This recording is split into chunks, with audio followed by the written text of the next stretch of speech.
sagede kumaha bae dosana asal anjeun mampu ngalaksana ke 5 perkara ieu maka dosa eta moal matak anjeun asup ka neraka.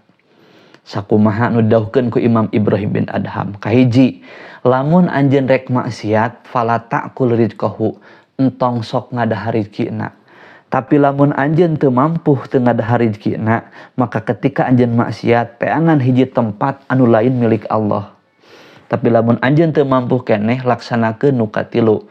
Di mana anjeun maksiat teangan hiji tempat lam yaro kafih anu anjeun moal katingali ku Gusti Allah. Lamun anjeun teu kuat keneh laksanakeun anu kaopat, di mana malaikat maut datang rek nyabut nyawa anjeun, menta tempo lah ka malaikat maut supaya anjeun tobat heula.